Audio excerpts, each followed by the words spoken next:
Ladies and gentlemen, boys and girls, children of all ages, HollywoodShono here, about to give you the daily vlog for Wednesday, September 30th. And this is the first day that I can honestly say at about 6 o'clock at night, it is actually cold as hell outside. Now, once again, I'd like to welcome Nevermind, Dr. David, and 97B Howard back into my Twitch streams. Very happy to see all of you guys starting to let bygones be bygones, and just know that I've always liked all three of you guys. Yes, I had a little rough spot in August where I was a little bit upset that my alliance was falling apart, but I have since recovered, and I'm glad you guys can forgive me. And I don't know why the camera quality looks so much better right now. I don't know if it's because it's not super bright out or what, but I just wanted to throw that out there. Now, with that said, I have been playing Marvel Contest of Champions. I did a successful Sector 6 Zone 10 with Curtis. Thank you very much for that. And look forward to doing more incursions with you, especially when I need to get Sector 6 Zone 10 done. Might even try Sector 7 in about 5 or 6 days. And why is it raining all of a sudden? I just felt a massive bunch of rain, probably coming from the tree. I don't want my camera getting wet, so got to be careful. Anyways, with that said, September is done and dusted. And once again, unemployment has been dicking me around. And obviously donations have been very scarce in September, and it's September, and I'm down to 9 subscribers from 30 last month. So I think that my boycott of Injustice Gods Among Us could be a major factor of that. But as I've said to people, the reason I'm not playing Injustice Gods Among Us anymore is very simple. Am I going to support a game that constantly evolves, constantly changes, constantly tries to make it a better place for players? Yes. Am I going to play a game where the developers don't give a shit about you, don't update the game for a year and a half, and are very transparent in social media where you can't contact them and you can't even communicate with them without being blown off? You know, I used to be a huge Injustice fan back in 2013. I would love to get home from an 8-hour day of work and play Injustice. This was back when the game was still really new. Like, I would sit there and grind credits for about 6-7 hours a day, and I loved it. I loved it because my roster was very small, so I couldn't just grind as much as I wanted to. I actually had to take breaks. I could go and play the console game in the meantime and unlock stuff in the console game. It was a great time in 2013, and they added easily 3 to 4 new characters over a 3-month span. We had challenges that were 21 days long, and I didn't care because I had so much stuff to grind. Like, the satisfaction of getting my first gold character out of a pack, even though it was Black Adam, was really cool because that was a sign of progression, and you didn't know what passives did. Like, nobody knew that Harley Quinn had a heal on her special too. Later got changed to a team heal. Nobody knew that Silver Green Lantern had 25% power gain and was really cool because it made fights easier when you can get to your super move quicker. Add to that, even certain bronze cards like Lex Luthor and Nightwing were great for power drains. Deathstroke was great for his combo enders and stuff. And it was a great time in 2013. And even in 2014 and 2015, I was super hyped to play Injustice. And then fast forward to, I believe, March of 2015 when WWE Immortals came out, and June of 2015 when Mortal Kombat Mobile and Mortal Kombat X came out.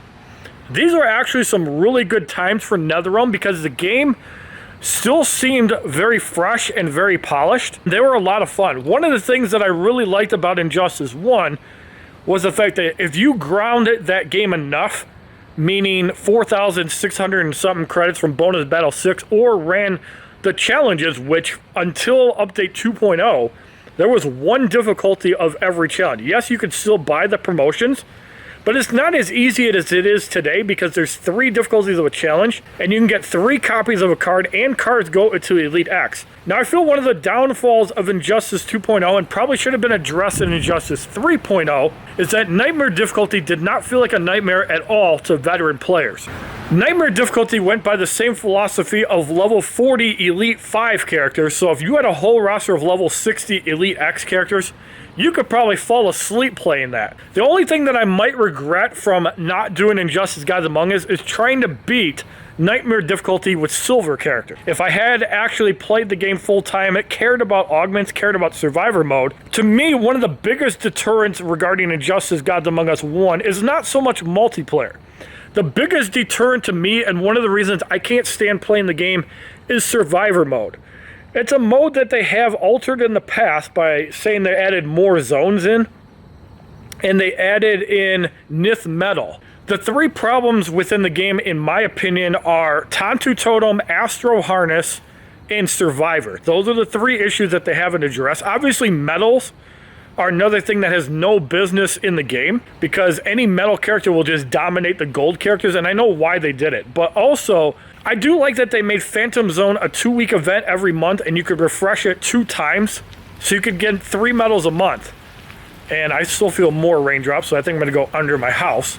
They made it so you could get the metal characters 3 times, but they also made it where you could still play the game offline. And this is one of the advantages compared to Mortal Kombat Mobile, which forces online only play, meaning that if you have a Wi-Fi tablet, get fucked, basically. Now, a lot of games these days do have it where you have to be connected to the internet. I can't blame Netherrealm for trying to get rid of archaic technology, even though being able to play the game offline outside of multiplayer, and I think claiming rewards in challenges, is fine. Being able to grind credits while you're in a train, while you're in a tunnel, when you're up north, was awesome.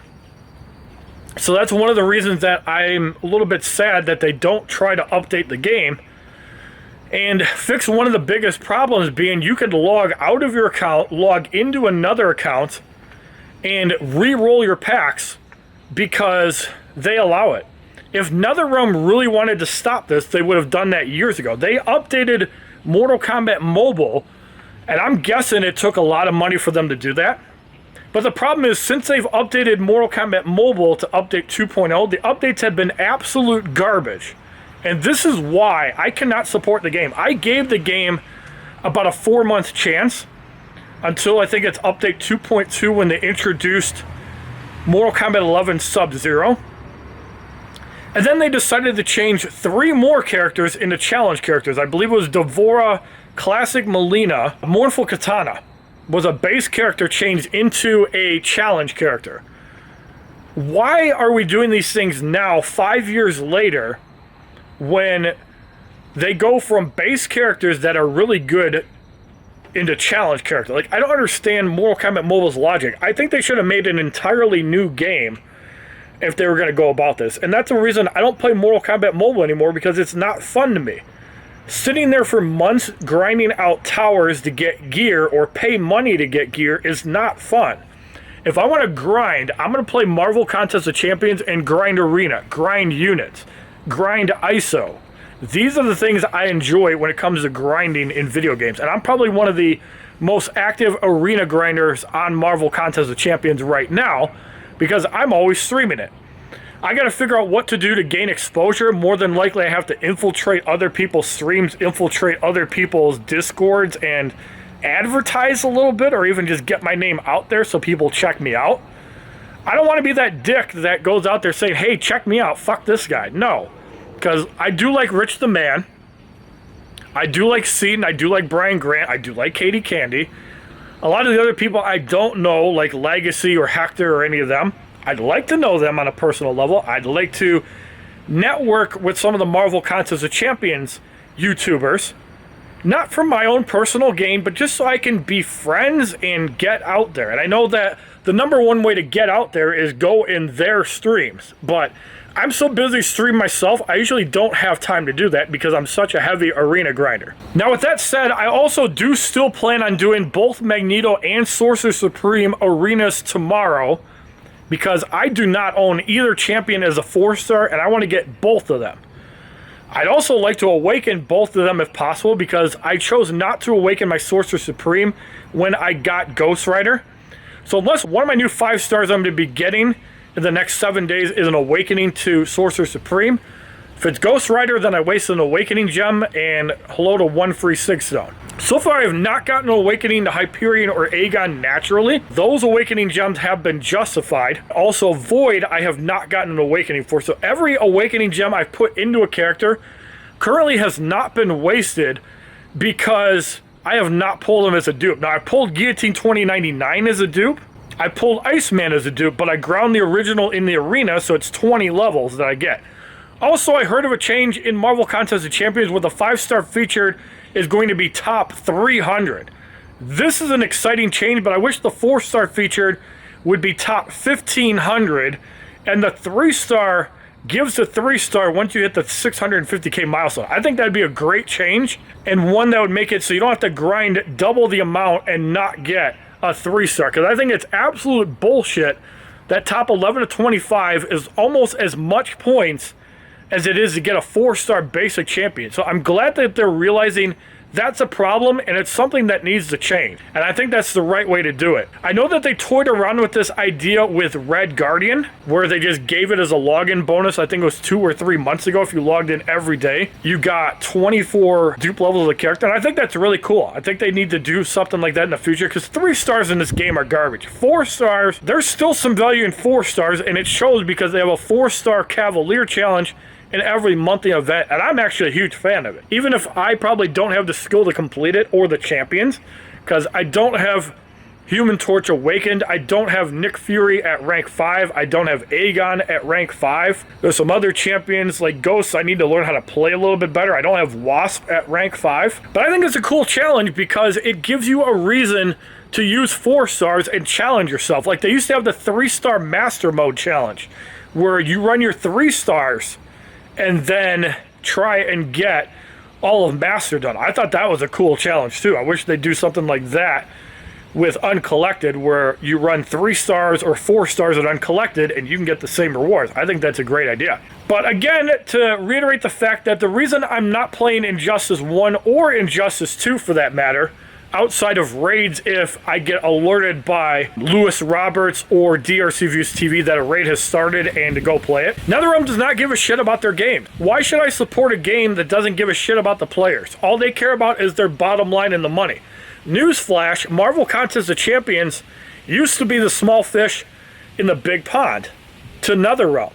The reason that they became beneath Netherrealm is because Netherrealm stopped giving a shit about their mobile games, because they were doing so well from 2013 to 2016, I'd say, and then they started losing touch with the players. They just lost touch of who they were, and it's a damn shame. Like, if I was hired on as a Netherrealm consultant, minus the swearing, minus the racist commentary, which is not coming back, by the way.